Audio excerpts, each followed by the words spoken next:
This reading is for Jen. Jen, thank you so much for your interest in this reading. We're going to go over your birth chart. So you are seeing the wheel here of your natal chart. This is the moment that you were born, what it was look like, the cosmic weather, so to speak, when you came onto this earth. And starting with your rising sign, this is the exact moment that you were born. The Capricorn sign was on the horizon. So you are a Capricorn rising. This gives a significance to your personality and your persona, how others first perceive you in new situations and how you perceive others in new situations. It's the color of the perception that you have when doing new things, making new interactions. And then it filters through the rest of your chart because this is where it starts for you. So it has an impact on every part of your life. This is the sign of Capricorn. So this has the energy of a mature-minded person who, even when you were younger, you might have been assumed for being older or wiser, or people might always look at you like you have a good head on your shoulders. Maybe you've experienced things in life that gave you some wisdom earlier than other peers had the wisdom. You have this groundedness about you, this ability to think logically and make decisions based on reason and a sense of authority about you. The Capricorn energy is the goat. It is the mountain goat that climbs to the top step by step until it really masters something and then it gains the respect of others by being someone of excellence. So this energy on your rising signs make people think that when they first meet you, there's this energy about you of leadership, accomplishment, that you're able to tackle things in life that you say you're going to do. If you set out for a goal, most people are going to believe that yes, you're going to accomplish that. There can be a loner experience to this energy. Sometimes there's um this feeling of, if I really want something done right, I'm gonna have to do it myself. So there's this idea about the Capricorn rising person that maybe this is more of a solo journey to really accomplish what you need to do. You're not always needing a whole pack of people around you to support you.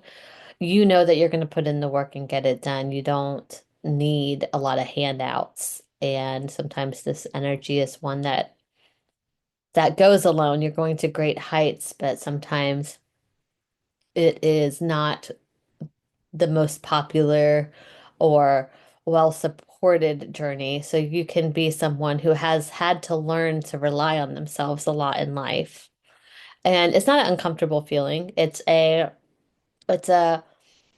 feeling of knowing that you can really trust yourself. You can rely on yourself. You have the self-discipline and the motivation to do what you need to do to take care of yourself. And it is one that then gains the respect of its peers because you have everything that you accomplish, you have done so immensely on your own doing.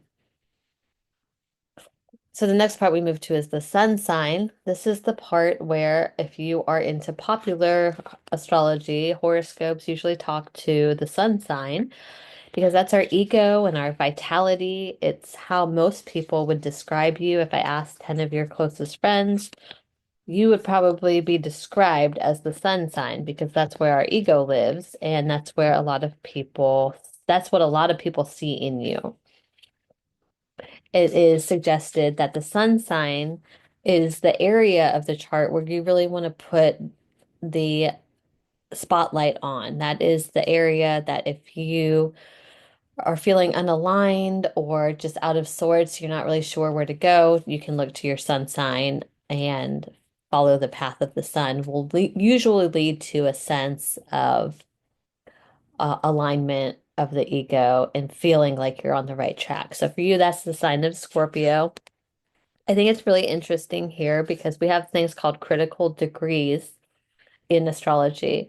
It's the little number here. When there's a 29, that's what we call a critical degree. It's the last degree that this sign is in before the planet moves on to a new sign or a new expression, a new psyche. Um, so this would suggest that this is a person who is coming to express the final phase of the Scorpio energy. It is the finding the great truth, the revelations. What was it all for? Really looking to come to conclusions about things in life, have some kind of opinion or story or some type of reflection at the end of all this that makes sense, that ties things up nicely for you. You're going to be drawn to really wanting to fully understand and appreciate the experiences that you have. It's really going to behoove you to make it make sense. Things left undone, halfway done, unsure, that's unsettling to you. This is the energy of someone who really came here to make sure that they get it wrapped up nicely in a bow, that there was some kind of reason you found the deep truths and the fullest expression of yourself. You're really looking to thoroughly do things in this life. Scorpio itself mimics that energy. The Scorpio is the sign of the ruler of the eighth house, which is a spiritual energy. It is one of deepness, penetrating thoughts, feelings. It's our life cycles of birth and death and what's the in between of that. It's the spiritual energy, the metaphysical, the occult, the energy of knowing that there's things that we just can't see or explain, but they are also deep truths. And this curiosity regarding those types of topics, it can be the taboo, it can be sexual intimacy, it can be any mystery, that can be paranormal. The Scorpio energy is one of knowing that there's more than the eye can see. So you might even be told that you give off this like mysteriousness about you. You carry the energy of the scorpion, the one who there's so much more than what you see.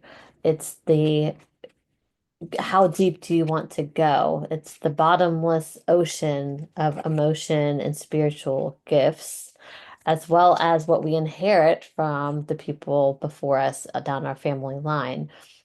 What have who are you because of what others were? The eighth house is also our shared resources. And I am making a point to talk about the eighth house because that's where you have your moon in and Jupiter and Lilith. So your eighth house is plentiful and you carry the sun sign of Scorpio. So you have this deep spirituality in you and this connection to people who you inhabit this world with. So this can be with the moon in the eighth house, like a maternal connection. You might have inherited traits from your mother. You might have inherited secrets from your mother. It can be what we don't talk about in public, but there's deeper truths between you and her that you both know. It's coming to see her in a new life. This is also the house of transformations. Maybe the relationship you had with her in the beginning of the life is turning into a different one in adulthood. It is a deep tie to the mother or the maternal energy and that you inherit things from them. And it can be physical inheritance. You might have come into money through your maternal line, or it can be emotional inheritance, personality traits. But there is this maternal lineage of connectedness between you all. with Jupiter in that house, that also means that it's usually an expansion of the house it touches. So for you, real spiritual topics are going to be a big part of your life too. Spiritual not meaning religious, but searching for deeper truths than we're given. You have this curiosity, this spiritual interest to you of wanting to understand things that aren't just the here and now, the everyday. You are right, might really be pulled into occult energy. It could be religious, but it's not the dogma that you're looking for. It's the feeling of understanding some new level of truth about why we're here and and and even maybe being guided by others who have been here before. It's this afterlife draw and this detectiveness attitude of wanting to know more about the unknown, of what we can't explain. This are people who could be drawn to paranormal things as well. Sometimes it can mean actual deep things like like being a good detective, trying to figure out unsolved mysteries, things like that. It doesn't necessarily have to be paranormal, but there's usually some tone of outside of this realm. So if you haven't explored that side of you, it might be an interesting place to start to really open up a lot of doors of curiosity and interest. But at the very least, it's the energy of somebody who really doesn't like any superficialities. You're always looking to know someone's real motivations. You can be sometimes suspicious even of what people mean or why they did that to you or like what someone's saying to me might not be actually what they mean about it. And you're really here for the deep conversations and don't really give me a lot of small talk. Let's get to the root of it. You might find that a lot of people meet you and share a lot of past traumas with you. This is the area of being open to other people's energy and being someone who can be not rocked by a lot of alarming information. So people feel comfortable telling you stories of past traumas or things that they maybe wouldn't want to share with other people. This could be the chart of somebody who's really great at being like a trauma counselor or some type of one-on-one partnership where people really confide in you. I say that because you have what we call the MC in Libra, which is like your highest aspirations, your potential, your ability to really be all that you aspire to be is in the sign of partnerships and one-on-one relationships. That coupled with this eighth house energy, I could see you really being someone who people can share their deep truths with, and you bring them some sense of peace about it that either you've been through things yourself so that you can relate, or that people telling you like real raw things doesn't scare you. You prefer having those types of conversations than talking about the weather. You're here for the real life experiences. With the with the big three, that's what we just talked about, the earth rising sign, the water sun sign, and a fire moon sign. That also gives you a bigger perspective on things. It's somebody with this energy who has three different elements in their big three. You're more likely to be open-minded to other people's ideas, less likely to get really hung up on your own tunnel vision approach to things. You have a lot of successful energy that you can be very ambitious and driven. The Leo moon and the Scorpio sun are what we call fixed energy. So it gives you this tenacity to complete projects. And with the Capricorn rising, it gives you this leadership ability to get it started. So I feel like you can almost be hard on yourself with like setting goals and trying to accomplish them. You almost are more compassionate and understanding when other people drop the ball, but on yourself, you might really have a hard time accepting your limitations. You might just think that you have this goal and you really need to see it through. And when that doesn't work out, it can personally be uncomfortable for you. But I feel like in general, when you're out with the public and hearing it from other people, you're pretty open-minded to new experiences and suggestions. I feel like this energy is more when you're just with you, setting up really high expectations for yourself. If you look, you see your charts like one side heavy and then one side open. So this is like a concentrated chart. This is actually called the Southern Hemisphere, even though it's on top. And when someone has a full Southern Hemisphere, it suggests that they are drawn to a more public energy life. So, like the people that you meet, the places that you go, the higher education you pursue, what you really call your career and groups that you identify with, these are all going to be very important energies in your life. They're going to teach you so much about yourself. And then you, in turn, sharing your energy with them helps them evolve onto what they need to do. You have a what we call a part of fortune in the ninth house. So you have fortune when you are pursuing higher educations or when you are trying to reach out to a larger group of people. The ninth house is outside of the everyday. It is the above the expectations. We go to school because we need to, but we go to college because we want to learn more. We go into our everyday routines of going to the grocery store and the coffee shop.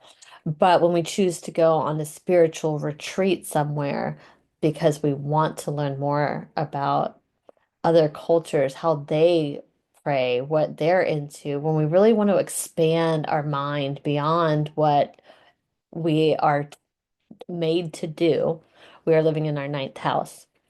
And it looks like when you do those things, you have a potential to have these strong feelings of fulfillment. Sometimes it's actual fortune, like you feel lucky, but at the very least, it's feeling fulfilled. You have a mind that wants to pursue larger thoughts, bigger than yourself. And I think that sits nicely with your eighth house too, because you have the capacity to really go deep into a topic. And now with the ninth house, you might have a really interesting idea of what you would like to explore. This could be house of philosophies. This could also be religions. It is the person who is genuinely interested in getting as much experience as they can in life. And then passing that along to the next down the line is someone who comes back very wise because they pursued more knowledge than was necessary. And now they have something to teach. So this could be the house energy of somebody who in life at some point becomes in a teaching position or some type of mentor. There's something that you have experienced that other people need to know. And you might do that through publishing something, or you might do it just through being a teacher, or you might do it through some type of communication into crowds. This is a Virgo energy, which is a communicating, thinking, analyzing, detail-oriented energy of producing something. Earth energy is usually here to make something, build something. So building your message to people is something that your soul wants to experience with our North Node in this house. This is where our soul journey wants to go. So it is something that can be uncomfortable. Maybe like public speaking or like being a professor at a university sounds awful. I don't want to speak to a large group of people. Well, that's because your South Node, what you are comfortable doing, the gift that you come into this world with is in the third house of Pisces, of the student mind, of wanting to learn a lot and be part of it, but never really feeling like the expert or the mentor. They are very curious about things, but they feel like they're always learning. I'm not ever going to be the expert on anything. Well, eventually, as life plays out and you have many experiences, you've done a lot of things, you might feel that that's actually changes and that you feel comfortable sharing the knowledge that you've acquired over a course of a lifetime and passing it on to other people. And at first, it could feel uncomfortable, but this, with the North Node, we would say that you're destined to achieve this, that this is something that your soul wanted to experience. It wanted to experience the wisdom that comes with really getting a lot of experience. And it wanted then to share what they've learned somehow. So it could be writing, it could be teaching, but somehow then you become the expert of this area where the 10th house becomes more like our career and our mastery of the career ambitions that we've accomplished. The ninth house doesn't necessarily mean that you're going to be a college professor. It's not about career, so to speak, but that you've gained some type of wisdom in the higher education realm. You've gone on to learn about things that not everybody has been exposed to because you've really wanted to expand your mind, and now you can share that with people. So it's not necessarily that you're going to climb to the top of the corporate ladder and then be training people. It's more that I could see you being some type of, oh, I don't know, we met in yoga, so being some type of yogi and teacher in a Costa Rica retreat, and you're sharing your spiritual beliefs during the session, or people are coming to you to get your opinions on the practice. That's just a shot in the dark explanation, but the idea here is that it's more of like a spiritual quest and like a personal adventure versus trying to make money. But with the part of fortune right there, it might be a way to make money. The more you follow what really makes you feel like you're expanding your mind and thinking about the higher things like philosophy, spirituality, how we're really, the ones that are asking the big questions, the why are we here? What is this all for type of energy? It could lead you to a path of fulfillment and then give you a voice in this subject, in this area. So, whatever you're drawn to in that department, you do have a voice in it, whether it's already realized or not. So, let's move on now to these other personal planets. So, Venus is what we're like in love, what type of partnerships we're looking for, how we relate to others. It can be romantic, it can not be, but it is where we seek harmony in our partnerships. And it's very common to hear that Venus is love. And in the feminine expression, this is how you would portray yourself in relationships too. So Venus is in Scorpio for you in the 10th house. So this is the sign of like a deeply romantic person with high ideals of relationships. The Venus planet isn't very comfortable in the sign of Scorpio because there is a sometimes a difficulty in expressing this kind of love energy. You have this all-encompassing ability to love someone, which is person to person relationship that is a good thing. And the sign of Venus, who is sometimes more comfortable in expressing love just through like beauty and art, it can be a little bit more intense. So you have this intensity about you in love, which can be a beautiful thing. It's just sometimes harder for you to express because there's this double-edged sword here of really having so much love to give, but really not wanting to be emotionally vulnerable. It's the Scorpio Venus person who sometimes decides that it's not worth it to me to really open my heart to someone because it's going to hurt so much if they can't reciprocate my depth and my intensity of what I want in love. And what you find out sometimes is that not a lot of people can because you have this really great gift of being so deeply consumed by your ability to love someone that it's really transformational. You have the ability to change people with your love. I mean, they say you can't change anybody, so I'm not encouraging anyone to go out and try to save anybody, but it is a transformational experience to really be in love and be loved by you. There's healing energy in that, but it also is the Scorpion's ability to completely remove itself from any advances in love because it doesn't want to get hurt. It would rather not let anybody know how it feels than to show their deep vulnerability, their softest side, and then be rejected. It would rather just not go there at all. And then that hurts the Scorpio Venus because they need that love. They are here to experience that. So it's a balancing act of just learning to um know that it's okay, rejection isn't going to kill you. And if someone does you wrong, that's not going to kill you either. Like you also can transform. The more that you're willing to be completely emotionally vulnerable, the more experiences in love you're going to have. And at the end of the day, that's going to be satisfying to you, even if they don't work out.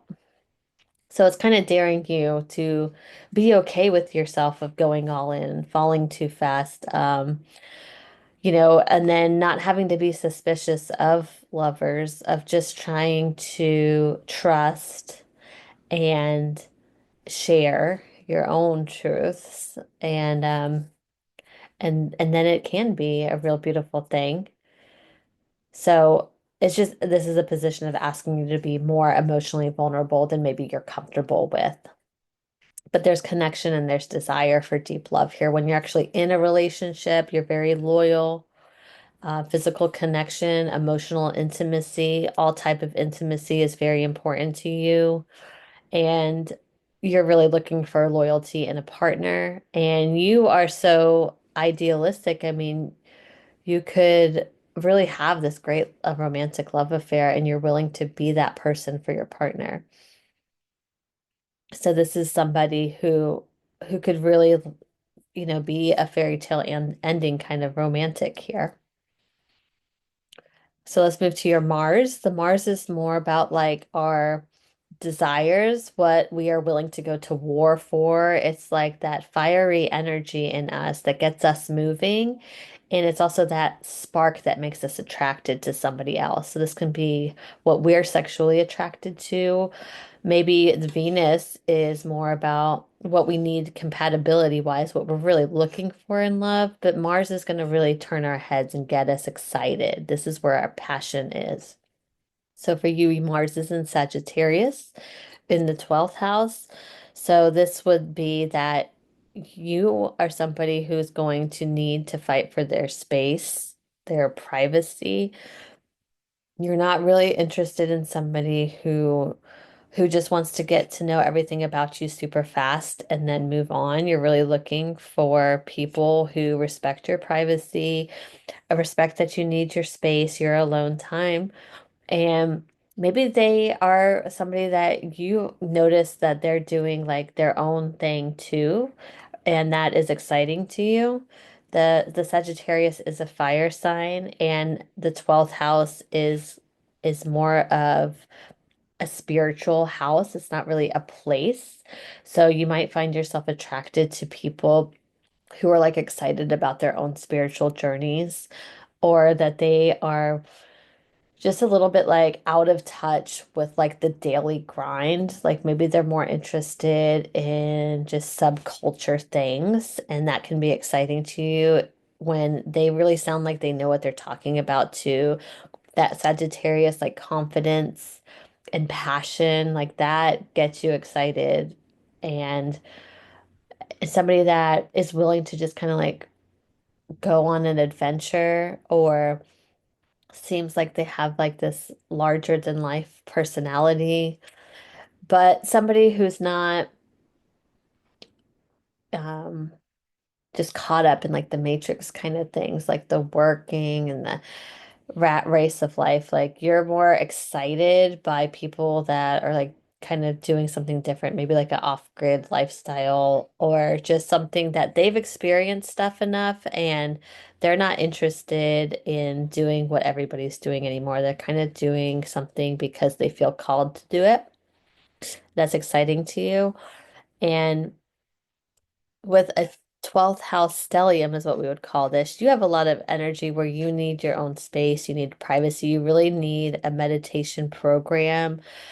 It's kind of when you can silent your thoughts and just be listening to like your connection to your higher self that you really find peace and get to feel inspired yourself and then trust the next right thing to do.